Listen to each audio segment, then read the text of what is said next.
On one spring morning in 1985, the most successful beverage company in America. History made a decision so catastrophic, it triggered a national panic. Grown men cried on live television. Protest groups formed overnight. And the company that made it? They thought they were doing everything right. By the early 1980s, Coca-Cola wasn't just a soft drink. It was an American institution, nearly a century old, sold in over 135 countries. A formula so guarded, so mythologized, that people genuinely believed it was locked in a bank vault.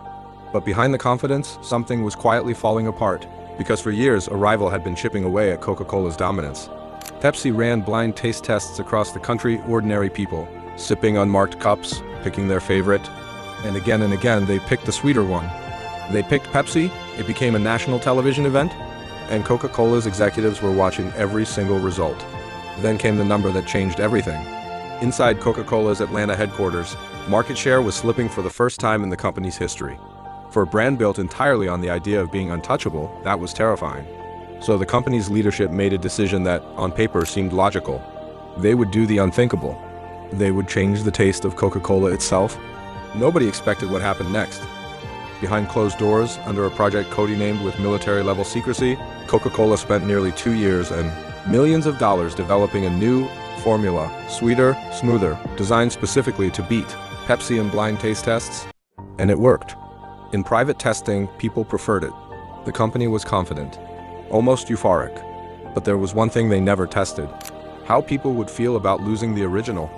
On April 23, 1985, Coca-Cola announced it to the world. The original formula, the one that had defined the brand for 99 years, was being discontinued, replaced permanently by New Coke. The company believed this would be remembered as a bold, brilliant business move. Instead, it triggered one of the most furious public backlashes in American corporate history. Within days, Coca-Cola's phone lines were overwhelmed. Tens of thousands of calls, then hundreds of thousands of letters. People weren't just disappointed. They were angry, the kind of angry usually reserved for personal betrayal. For many Americans, Coca-Cola wasn't a product. It was a memory, a childhood, a piece of identity, and the company had just taken it away. Protest groups formed almost overnight.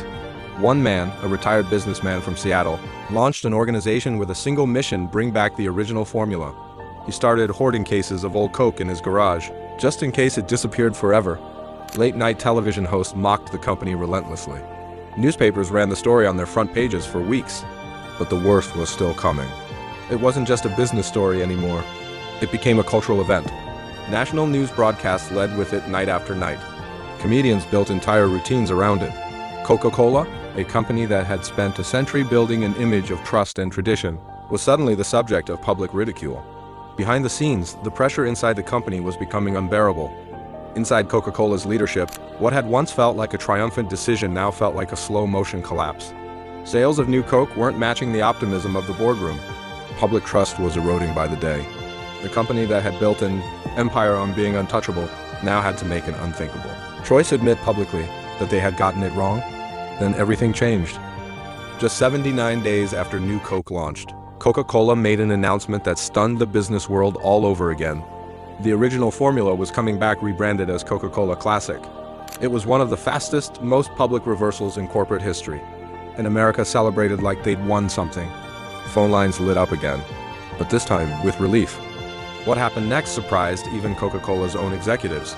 Sales of Coca-Cola Classic surged past anything the company had seen in years. The very controversy that nearly destroyed the brand had reignited a level of public loyalty money simply couldn't buy. Some analysts later argued that, in the strangest possible way, the disaster made Coca-Cola stronger than ever. Decades later, the New Coke saga is still taught in business schools around the world, not just as a story about failure, but as one of the most fascinating lessons in the emotional power of brand loyalty. Coca-Cola had misjudged one simple truth. People weren't just buying a taste, they were buying a memory. And that mistake, costly as it was, taught an entire industry something it has never forgotten.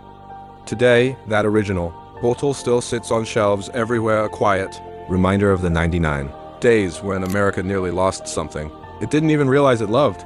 Sometimes, the biggest mistake a company can make is forgetting what people are really buying. If you enjoyed this documentary, subscribe for more unbelievable true stories.